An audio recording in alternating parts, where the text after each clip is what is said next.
Hey everyone, welcome to another Anime Kingdom review. As you can see by the title below, yes, this is on episode 24, the final episode of Shokugeki no Soma Season 3, and I gotta say, I loved this damn episode. It was pretty damn good, you have to admit. Probably, I would say the best episode that we have had so far in this core, for sure, because honestly, everything in this season was awesome in my opinion, but I love this one. One of the things that I've seen countless times, of course, in forums and everything, is that one of the things that people really don't like is the animation of Shokugeki no Soma.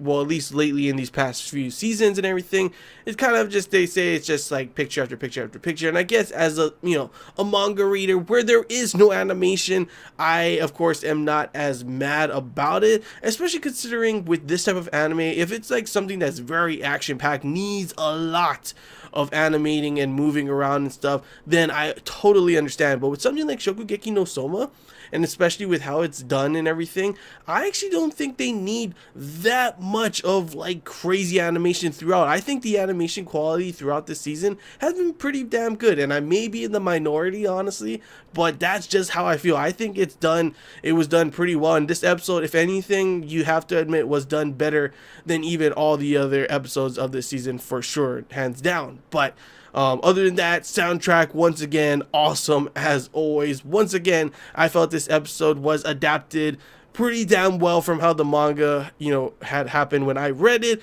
and they even added some extra stuff. That montage that happened at the end, that didn't happen in the manga. They didn't have like literally flashbacks of everything in the manga there, so I actually really enjoy that, especially considering the fact it was pretty much like the animators throwing some, who they love, what ship they support the most, and that is Erina and Soma. As you guys know, or may not know, I am a huge shipper of Erina and Soma, and I absolutely loved that ending. It was so adorable and so cute seeing all those moments with both of them together, and of course like the very ending as well, with her kind of trying to compliment him and then her super cute face. I was just like, oh my gosh, I can't take this. This is too damn adorable. Erina and Soma for life. Period. That's all I gotta say about that. But let's get on to talking about how everything that had happened in this episode, because it was pretty cool, honestly. You have to admit, I bet you were not expecting it to go well. Maybe you were expecting obviously Soma to win, considering the fact is he's the main character. A lot of the times with this, that's one of the reasons I don't care for some of these matches and everything, because Soma's the main character. You can't have him lose straight up like that. Sometimes it does happen and everything, but for this one, I just could not see him losing. When I had read it in the manga, I could not see him losing straight up in the first bout, because then he would be pretty much gone throughout the rest of the other bouts after this. So with these kind of things, it all depends on kind of how it gets there. You already can assume who's going to win, but it's about the journey there. And I'm not gonna lie, at least with how Soma cooks, it's always an awesome journey there, with how crazy and eccentric and just like out of the box he does every little thing, and everyone of course always looking down on him. It's like they never learn. The crowd never learns. They always just they're so jealous of Soma that they want him to lose every single time, And of course, even to the very end, Nene thought she was going to win, and she was so set in the ways, of how she always cooks everything, and how her way of cooking, the traditional way of her family, is always the right way. And I love how Ishiki points this out, and how they point this out, is that she, even though is probably way better at making soba than Soma, obviously. Soma, kind of got mixed up a little there.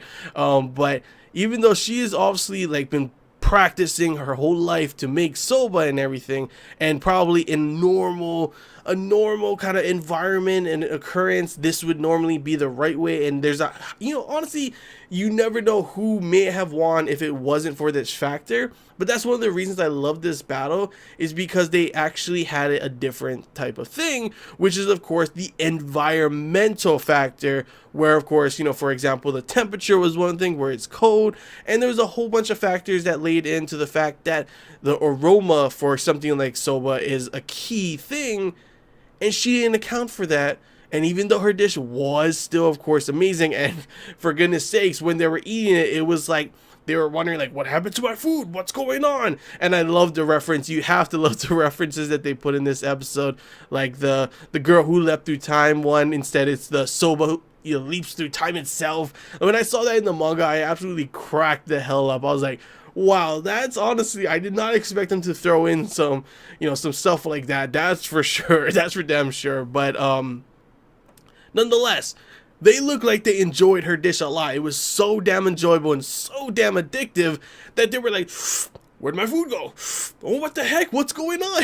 Like they didn't even know what was going on, except of course it's always the two guys that seem completely clueless when it comes to these things. Like, how is this possible? And then she brings out a book and is like, instantly knows what's going on and how it is and everything, and because of that, because of how amazing her dish is, you're wondering, is Soma going to be able to defeat her? And well, if you're like me and you expected Soma to win, you're wondering, how on earth is it possible that he's going to win? Obviously environmental factors laid in as well, but you're wondering, how is his dish going to work, considering it's not your normal dish. There's a lot of things that he did that normally no one would do, but he encountered this, it encountered this in the factors and everything, and it all became something that was just, it's so Soma that it was amazing, obviously, And I loved in this episode, not just the fact with Ishiki kind of just really believing in him, but it was cool to see that pretty much all his rivals, Takumi,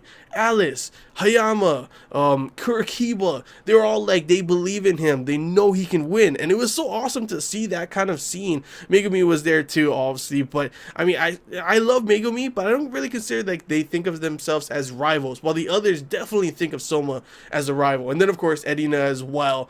It was just awesome to see that kind of thing, because like everyone believing in Soma, even though the odds are obviously against him, and even though his dish, it's definitely out of the box, but that's just who Soma is, and that's always what always makes his, these Shokugekis and these kind of battles always exciting, because even though he's the main character, and even though there's always like a 90% chance that he's gonna win, you always know that the way it gets, the path it takes to get there, everything along the way to the final judging, it's always going to be some crazy shit that's going to be enjoyable, because Soma is just crazy, honestly, when he makes stuff.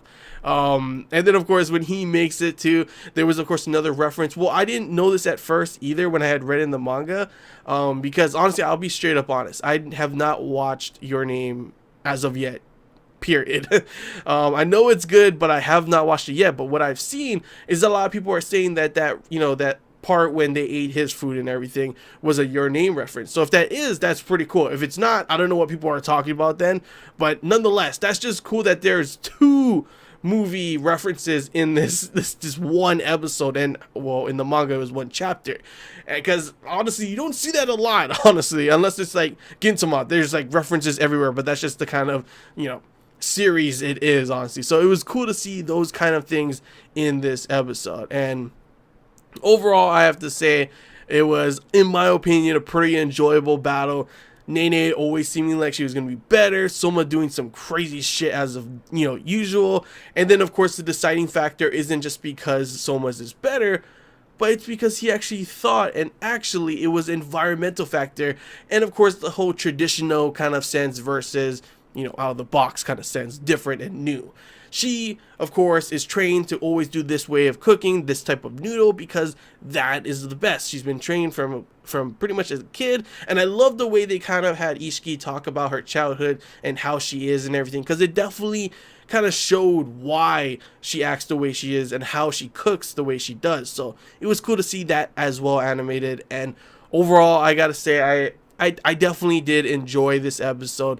And in the end, of course, they did show to the Megashima battle. If you're wondering, did they cut out a lot for that? No, that's how it was in the manga too. I was actually like wondering, why didn't we get to see more of Megashima going up against, I think her name was Shoko, because I really did want to see more of that battle as well, considering Megashima is the damn third seed. It was pretty funny. They were saying that, oh, she's like the fifth seed and blah blah blah. It's like, yeah, but she's going against the former third seed. That's what Kuga said, and I was just like, yeah. And obviously he want it pretty hands down. And of course, that's why it's pretty crazy, because I bet you did not expect, I'm pretty sure you didn't expect them to go complete the Rebels a 3-0 sweep. Yes, of course, you know, Megashima, third seed, you expect them to win, but you never know.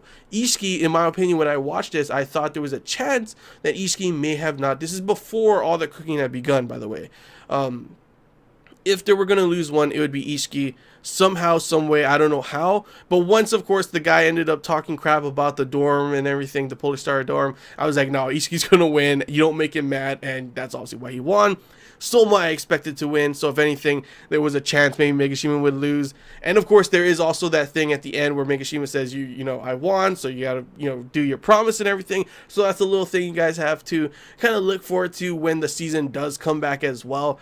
And of course, I have to say this because one of the things I've been talking about several times is how Azami is so smug, and whenever you see someone lose, I've talked about this in so many different reviews and different anime series, because it's so enjoyable to see someone with such a high ego who thinks they're better than everyone, thinks they're right and everyone else is wrong.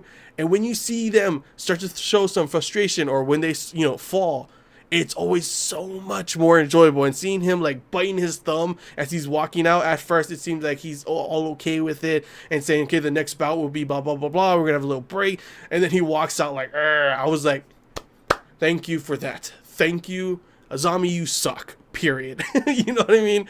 But yeah, like I said, that ending montage, that part wasn't in the manga, and I actually really did enjoy seeing that scene, how they got to the point where they are now. Of course, like I said, the animators and me definitely have an agreement that Erina and Soma are meant to be together. Sorry. I know, I'm sorry to all you other shippers of, like, you know, him with Megumi or anyone else, but I'm always gonna be behind Erina and Soma, and I absolutely love that shipping, and I love that the animators also agree with putting those kind of things in when in the manga that was not put in. So, but yeah, that's pretty much all I gotta say about this episode. So I guess we can kind of go and talk about what my rating is for this season, because honestly, I really did enjoy this season. I thought it was really adapted well, and like I always say, if it's adapted well, and you enjoyed the source material already, you're gonna love the anime. And that is how I felt with this. Everything was adapted pretty well. I loved it being anime. I loved the freaking soundtrack of every episode and every scene and everything. It always brought it up 10 times more than it was in the manga. And honestly, I thought that just overall everything combined definitely deserves, I would say, an 8 out of 10. I enjoyed it that much, and honestly cannot wait to see when the next season does come out, which of course, unfortunately, is probably going to be like a year from now. If you didn't know, the source material, the manga and everything, this anime series caught up pretty damn fast. And it's like, it's still, the manga's still a little ahead, but it's probably good. They're probably going to wait for the manga to, you know, go further on out before they decide to adapt everything in another season. So at the earliest, probably sometime next year. I'm sorry. I'm pretty sure if you know, been wondering like, oh, they didn't show if there's going to be a new season. If there is going to be a new season, I hope there will be. It probably won't be till next year at the earliest, like I said. So that does suck, but hey, it's definitely worth it if you do want to if you cannot wait, if you just cannot wait.